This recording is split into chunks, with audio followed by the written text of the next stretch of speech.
So what I'm interested in, Yeah. I think other people be interested in too, Okay. is like your story. Because I know your story all the way up until I think Auburn. Went to Auburn, and I don't know whether you told me or somebody told me, and they was like, Melvin quit, he tattooing now. And that was like, kind of like the end of, for a minute of what hearing from you. Right. And then all of a sudden, I'm on Twitter. I think I see you on Twitter or something. You tattooed 8-Ball MJG or something like that. I didn't tattoo him. I was on a music video with that. Oh, you was on a music video. Yeah, I was on more music videos than I care to admit. Really? Yeah, which is it's all cool, but it's because of the shop I worked at. They were really connected with a lot of people in the music industry, and so they would always use like the shop as like a backdrop, and I just kind of got roped into it a lot of times because I'd be like tattooing already, and they'd be like, "You look cool, like you want to be in the video?" And I'd be like, oh, shit, I'm tattooing, fuck it. Yeah. And so I just ended up in a lot of music videos like that. Like, let's see, the videos of Rick Ross with Wiz Khalifa, with who else? Obviously 8-Ball, MJG. 8-Ball wasn't in it was MJG video, and he had Slim from 112. I don't know if you remember him. Which is kind of funny, like thinking about that, because he came up with that song Cupid. They came up with the song Cupid, and then like Cupid would end up being my mascot. But who else? Wale. The Wale video I was in was probably like the most known one. Okay. That was a video called Tats on My Arm. I'm all in that, like, because I had to I was tattooing him. Okay. So, and mind you, on the video, I'll tell you the truth. Like, I wasn't really tattooing him. I was tattooing somebody else, but they was like, "Hey man, you look cool. You want me?" So they just had me act like I was tattooing. Oh, okay. And Rick Ross is in it too, but one of my mentors, he was over there tattooing Ross. But yeah, man, it was always a good time when the dudes came. A lot of them was real humble, stuff like that. Again, coming from Alabama, we see these dudes in the music videos and stuff like that, and it seemed like it was so it seemed like it was much more than what it really was. You know what I mean? Like, I guess that's the best way I can explain it. But they were just regular dudes. Like, I would meet them and stuff, because we met so many celebrities, like even I tell people all the time now, DJ Khaled, like I used to be one of the dudes. I'm like, man, he don't even do that. Blah, blah, blah. Another one. But then when I met him, I was like, I get it now. He's a real like people person. Like, everybody in the shop, he was going up to them individually. Like, it didn't matter if he was just in there to get a tattoo or whatever. Going up to everybody individually and was like really like interested in who you were as a person. Like, what's up, man? My name Khaled. Who are you? What do you do? Like just really, And I was like, I could see him being that dude when people get into the industry and they probably like don't think they are who they are yet. You know what I'm saying? But he make them feel like we the best, make them feel bigger than what they feel at that moment. And so they feel indebted to him, like, you know what I'm saying? And I was like, dang, like, I see kind of like... You can call and do favors. So I was like, I'll never say nothing bad about Khaled again, because he really was, like, interested in all this. Like, it was like, yo, man, you got any dreams? I was just like, really, like, rapping with us. It wasn't no inorganic shit. He, like, was really talking with us and making us feel like people. And we was in, that day, we was in a room, like, Meat Mill was in there. Who else had came in there? It was all the dudes around MMG, but it was like 2 Chainz was there that day. It was a lot of people. Like, it was ridiculous. You know what I'm saying? Because they was shooting the Tats on My Arm video, but he came and he was making everybody feel like humans. And that was kind of just cool. And I was always like, if I ever became a celebrity, in mind, I never got that big, nor do I have aspirations to be that big. Yeah. I was like, that's what's important, treating people like people. You know what I'm saying? Like, they aren't better than us. They just, they dedicated themselves to their talent and they keep going in on it. And so because of that, they generate a higher energy frequency and people are attracted to it. You know what I'm saying? So yeah. I was always like, man, Cali got it figured out, you know. But yeah, I was in a few music videos. It's been a minute. I'm a retired video hoe now. Okay. when you had so like what was the thought process when you said I'm not going to school no more, I'm gonna start tattooing? Like what was the thought process? Yeah, so look, clear up the confusion there. I did go to school when I started tattooing. I was in school. I was still at Auburn. Okay.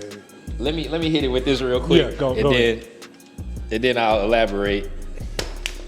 Because I did quit school, don't get me wrong, but it wasn't when I started tattooing. Oh, okay. But tattooing did make me quit.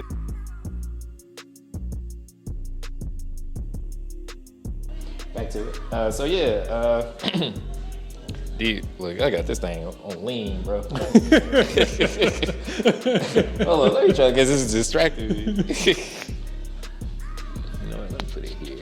Maybe that'll be better for me. Nah, it's scratching my damn chin. Where should I put this? I'm usually pretty good at this. There we go.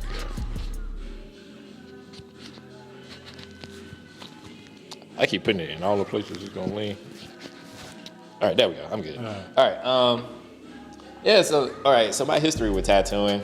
I actually, when I went to Auburn, my roommate, he was a baseball player, and so they gave them their refund checks earlier than everybody else, and he wanted to go get a tattoo. So I didn't have no tattoos. Remember I told you I ain't had no money, so yeah. I went to Auburn broke, you know. But since he wanted to get a tattoo, I wanted to see how it was, stuff like that. So I went with him, and it was a shop called Voodoo Needle, and they were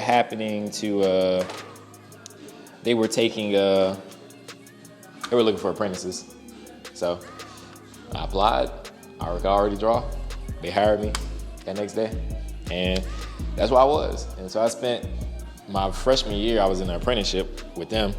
At the same time, I was working at the library doing work study. So again, I'm just having an interesting start to my college career, really. And after a year, I was a tattoo artist there. So I spent like maybe 2.5. I spent 4 years there, maybe 4 years. I'm trying to think. Yeah, 4 years there tattooing. I was in college. The last 2 years I was there, though, I did transfer from Auburn to an online art school because I wanted to be an animator. And so I started taking animation classes. And then after a while, like a year of that, I was just like, man, I kind of need to be on campus somewhere. So that's when I decided to move to Atlanta. So I quit. I transferred to Art Institute of Atlanta up here, and I was not a fan of it. So after a year of it, like, mind you, I used my student loans and stuff to help move me and give me an apartment and stuff. So I was grateful for that, even though that's a whole nother story. But I was able to start working at City of Ink, which is a really popular black tattoo shop. The shop I was working at before was like mixed white tattoo shop. Had a few black people.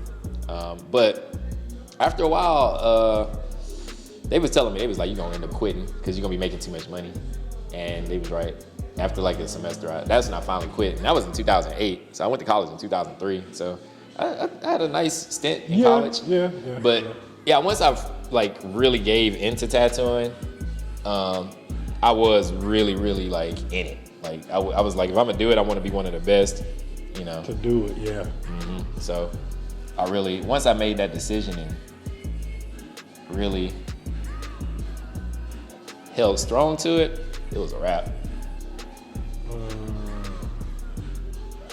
That's that makes most sense. Mm-hmm. That makes most sense. So like, if somebody like wanna become a tattoo artist, what would you do? Like just go to a tattoo shop and ask to be an apprentice or something like that? Pretty much. I mean, it's so many different ways. You want an apprenticeship just because you want to learn under somebody. Like, is it necessary? Like, you know, no. But, you know, if you got a mentor or something, that's going to always have that learning curve be way, way easier. Because if you messing up, you got somebody to tell you fucking up, you know? And so that's why I see a lot of people do mess up, is because,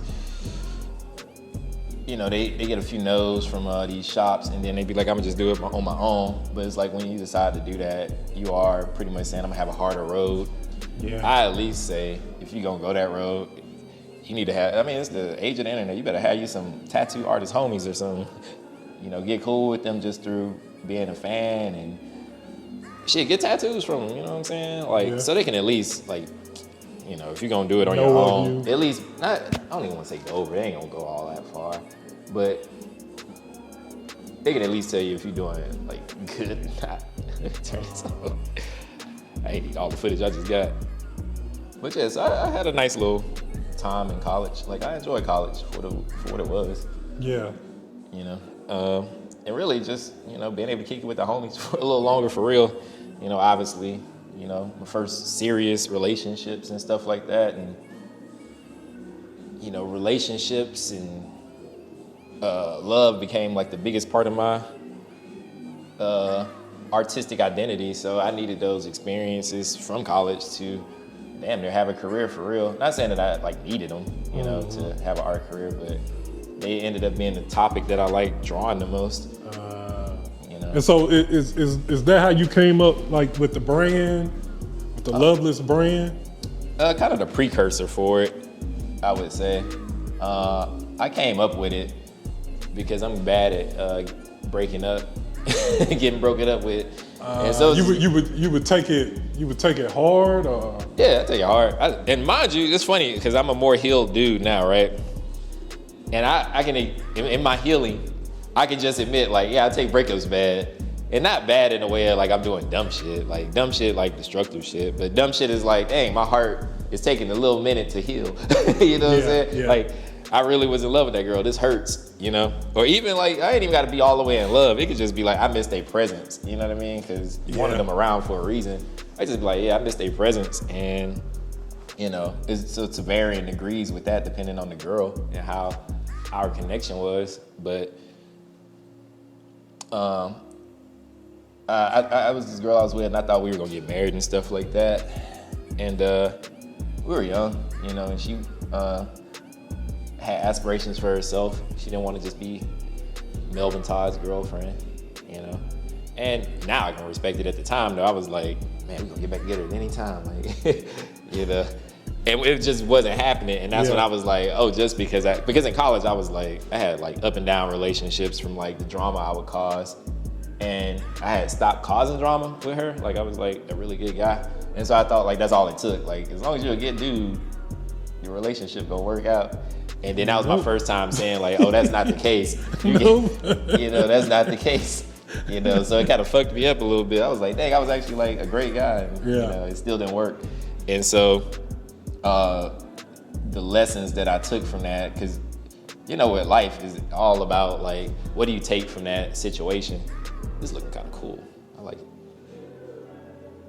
But yeah, so the lesson I took from was, man, I was so good. I ain't never gonna get caught slipping no more. And I'm gonna have a plethora of girls, so that way I ain't gotta get my heart broken. And so that kind of, like, not to say my downfall, but I definitely, like, I was definitely stunted relationship wise for a minute, just because I've been a lot of girls that I actually really liked and cared for them. Probably could have had like an honest to God future with, for real, but it's hard to do when you're talking to so many girls, you know, and it's just like, I ain't got no room to really give them you attention like what you want. And so it would just be what it was, which sucks, you know, because it didn't have to be that way. But what I really needed to do was sit the fuck down, get my life back together, spend some time by myself. But I was trying to numb myself with the girls. So in that like whole timeline or whatever, since that's what I chose, you know, I just kind of drew Cupid as like a reflection of how I was feeling. Like he was like, I had a bad Cupid or whatever. And that was the first thing I drew because I used to always just draw like, yo, let me draw stuff that I think people would like, you know? And that was the first time I think I drew something that reflected how I felt. Okay. Like just how I felt. I don't think I ever drew a drawing that was like, this is how I feel and I'm putting it on paper. And so when I did, I think a lot of people resonated with it and people wanted more of that. And I was like, what the fuck? Like people want my sad story on them. Like, I don't know if I want to put my sad story on people. And so I was like, you know, tell me who you are. What about you? And then I made them their own version of that drawing. And that's when the brand came. And the whole thing was like, you know, I was like a loveless society because of like I was sad and shit.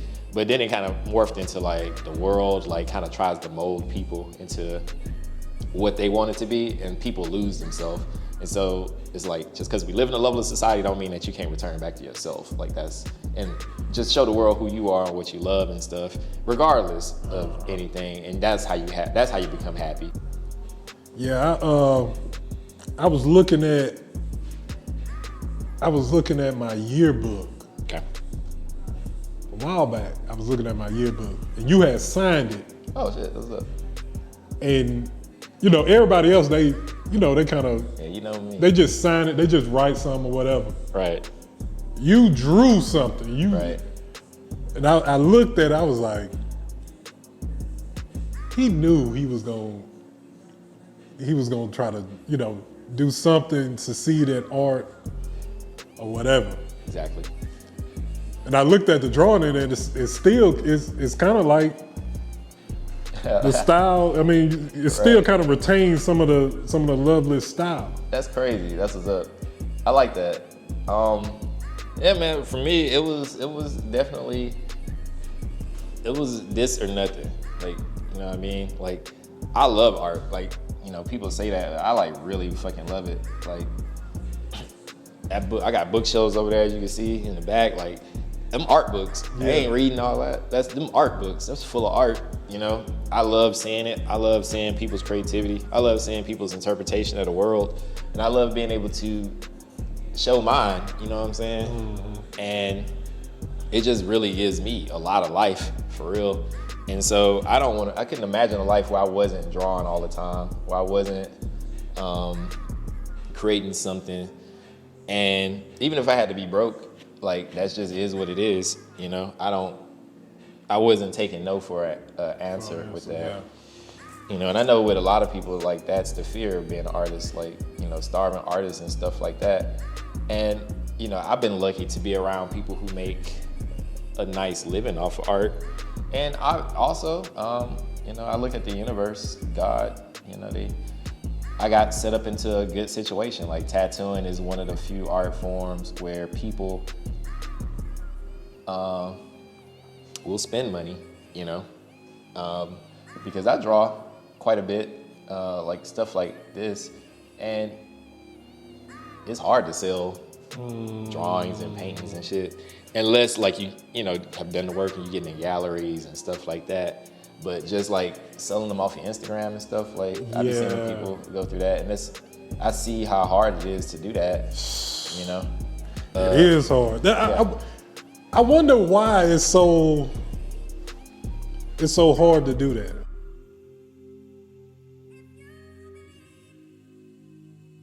That one, they feel a connection to, but the majority of people want to buy stuff that they feel like they can brag about, you know. And what sucks is a lot of the people that I feel have a lot of the money, they do want to be able to brag about what they just purchased. And so sadly, those are the artists that have been stamped and have been given like, yes, this is okay to invest in this person, rather than a lot of people using their own discernment and being like, I just want that. You know what I'm saying? I think that has a lot to do with it. And you know, the reason it's so easy with tattooing is because the price ranges are so crazy. You know, you can walk into a tattoo shop and get a $50 tattoo, or you can get a $1,000 tattoo, like, or a $2,000 tattoo. And so it's successful for everybody. And then right when it's done, you got it. you get to have it. You know, Yeah. and you get to show it off. You know, as where like this painting at home or blah blah. You Yeah, don't get to show you're that right. off. You You're know, right. and so it's a double-edged sword with that. You know, that's, I mean, even with my like comic and stuff like that, it's something to follow, and it got a story and stuff like that that's already laid out. So I'm able to retain more. And I'm just thinking attention spans these days. We got like the apps and shit, and we see stuff so rapidly from all this great art from all these great artists, and it's just like they living for like a few seconds on your timeline, and boom, it's gone. And so that is also not working in our favor. Even the artists that are making like hella like money, like they have to deal with that too, like to the point where they got to keep making stuff just because you get forgotten about so quick these days. But that's why I say you gotta enjoy the process of it, because it's not up to us. This is the big thing. It's not up to us whether it pops or it gets famous or whatever. So you need to just love the process of doing it and stuff like that. Have whatever you need to, make money and stuff like that. But just realize that one of my spiritual advisors told me this. It was like, if you got a certain, like, hoarding your creativity is one of the worst things you can do, because we're given this certain creative, like God-like energy to give to the world. And that ain't just art. It could be singing, it could be dancing, it could be like shit, you good at fucking math. You know what I'm saying? Yeah. Like, it's some gift that you have. And if you don't go out and use it to spread that to other people, that's why you get depressed or like sad or feel like your life ain't good, because it's just being hoarded inside of you, and it's supposed to pass through you.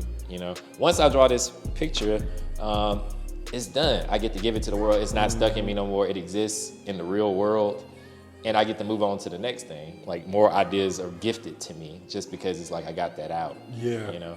Like this podcast. Like the more you get to do, like you get to talk to more and more people, just because other people are gonna receive it. They'll take it however they want to, but a lot of people will be like, wow, I really like that guest. I'm going to tune in next week. And then that multiplies. And then it's like you have room to continue to, like, people want you to, like, let's siphon more people through you because you're good at this. We trust you with this. We trust that we can trust you with this energy that you're giving. You know what I'm saying? And so. Yeah, that I rock with that, because, like, leading up to, I'll say, like, before 2020, like before the pandemic, I was super depressed. Yeah, man, it's real. Super depressed. Yep. And I was like, you know what? Let me just start trying to sell my art. And it led all the way up to me doing YouTube and right. and stuff like that. And then when the pandemic hit, and I don't want to sound like insensitive. Nah, hit it. I was living my best life. Yeah. Nah, that's what's up. I got to wake up every single day and create. Yep. Like, I never woke up like excited. Right.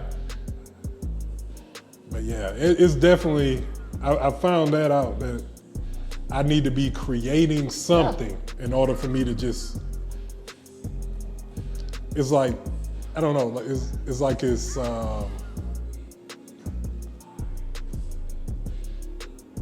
like it's life. It is. I don't know. It's a life essence, And I'm not gonna sit here like I ain't never been like depressed. I just told you I was fucking poor. Yeah.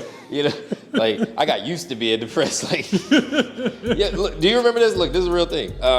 Remember in high school I had to wear those hats for a little while. Like Sway? Not Sway. Remember they were like, dang. We took class together too at this time. Them Tommy Gear hats. Like, it's funny, like, because I forgot about this stuff. But as I've been doing healing and stuff, like, I keep having these random memories and stuff I forgot. But for a while, I had to wear these Tommy Gear hats. The little fake. They was like wave caps. They was like wave caps. It was a red. I had every color, bro. Like, and I would put them on every day. And I literally got to school to write me a note that said I could wear them. Right? The reason I had to wear them is because I got so stressed at home that my hair started falling out. Really? Yep. That was like how bad my home life was. Cause I think at the time we had to move in with my grandma. It was bad. Like my family, we was living in one little room, me, my mom, and my brother.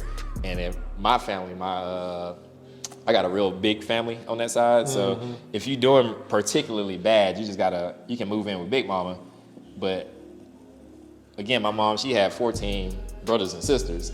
So a lot of our family was staying in that house. And at the time, when my dad was out of jail, we were doing pretty good, in life. And I'll never be able to prove this shit, but I feel like when we end up moving there, it was a little like, see, y'all not as whatever as y'all thought, And I could just feel the tension there. Like I felt like me and my brother were being overworked versus like everybody else and stuff like that. And I feel like people are just treating us mean. And it's my family, I love them, but I'm like, man, I don't feel like we're being treated the right way.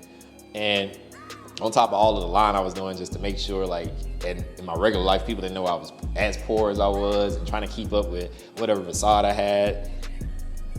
My hair just started falling out like crazy. That's crazy. Yeah, it was like all kind of patches in my head.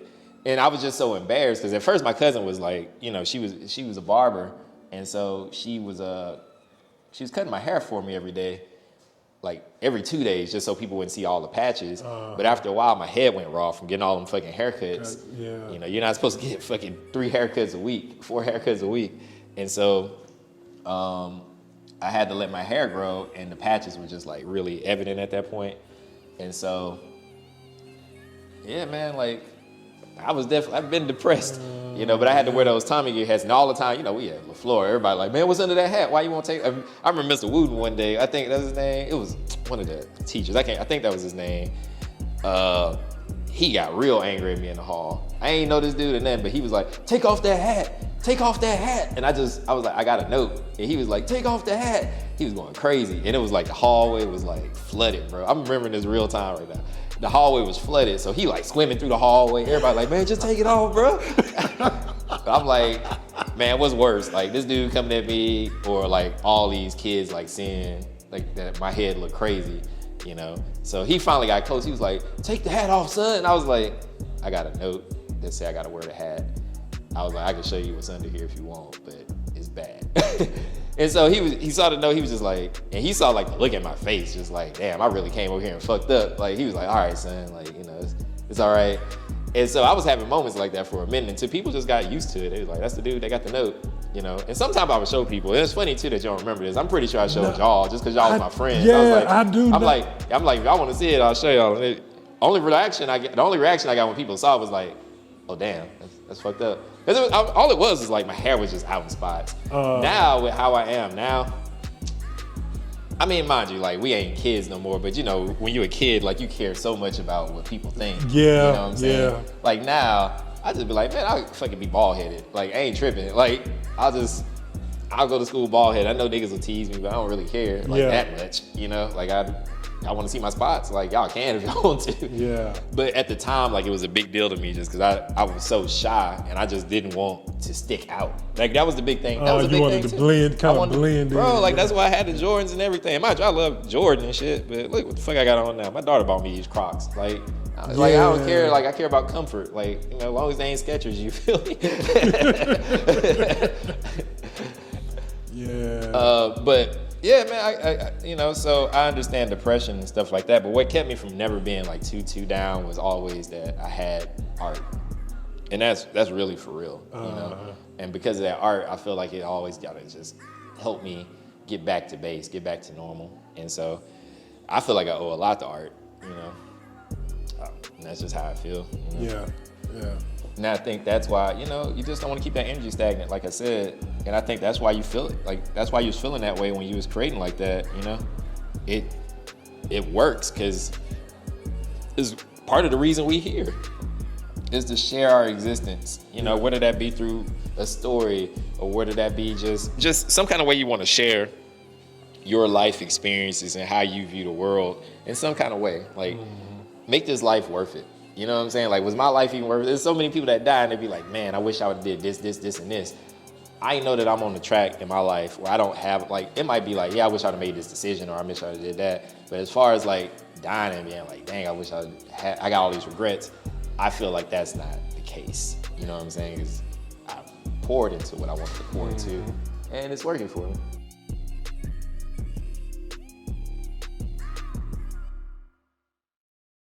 So tell me a little bit about your comics. Like how many volumes? Because I went to I think I went to your show at one time. Yep. And I read the comments. I was like, That's me, this man. is funny. Yeah, appreciate it. Yeah. With the comic, I'm on Loveless Cupid I'm on issue 3 of that. So the one that you probably saw was still issue 2. I've been on a hiatus from it because after I went to Peru to do ayahuasca, and yeah, I did. You got on your Joe Rogan type shit. Yep. Good old Aaron Rodgers, all of that. Yeah. And doing that, I had a really hard integration period from how the stuff that was revealed to me, and it was kind of like I was living my life for everybody but me, you know? Needed a lot of validation, all these things that just weren't like serving me. Yeah. And I once that happened, I felt called to do my other comic, the new comic I'm working on, I Hate Healing. Because I was in a crazy little headspace. Because you know that healing stuff, you gotta really dig deep into like the darkest parts of you, because that's what needs to be healed. Like that's why I can talk about like how I used to lie and stuff. Like the ayahuasca revealed that to me. Like a lot of big things, you caught up with all these lies that you told people, so they can perceive you a certain way, so you can be more liked. But you're not gonna be happy until people just know who you are for real, you know? And a lot to do with like the women I was talking to and stuff like that. Like, you know, a lot of them girls, again, like I was in love with them and had to eventually watch them leave and go marry other people and stuff like that. And it's because I was lying so much I couldn't mess up what I had going on with other girls, blah, blah, blah. And now it's like, man, you better get your stuff together. You say you want a wife, you want to, you know, be able to build. At the very least, you need to be able to let them have a full relationship with you, and you got to create that space. You can't let all these girls in. It's like, you can want them all, you just can't have them all. You pick and just be like, yo, this is where I'm putting my foot down, this is where I'm at. Yeah. And I just need you to respect it. You know what I'm saying? And the flip side to that is a lot of girls respect that shit. You know, like that's that same girl that you might turn down because you in a relationship. You can't do it all. Your relationship could not work, and you circle back around her, she'll remember that shit. Be like, damn, you like a respectable dude. Like I do remember like when you turned me down because you was in something. I can trust in you, you know, as to where like, you know, the typical dude, nah man, I got space, I got room. You know, didn't get caught. It's like now you lost that girl too, you know what I'm saying? But at the end of the day, it's just, you know, going more into whatever. So yeah, with that being said, right now, like my focus is the I Hate Healing comic. Just because I think it's important for, especially as black dudes, to like just continue to open up the dialogue on healing and stuff. Yeah. A lot of the stuff with me is I like talking about corny shit, like love and healing and shit, because it is kind of corny when you just talk about it. But I try to make it digestible and entertaining and funny and fun, because then it's cool to me. Like, so how you were talking about like the Loveless comic, like I'm talking about a dude getting his heart broke, like at the end of the day, you know? But I find that by finding the humor in it, you can like hit people with the serious shit too. You know what I'm saying? And that's the balance.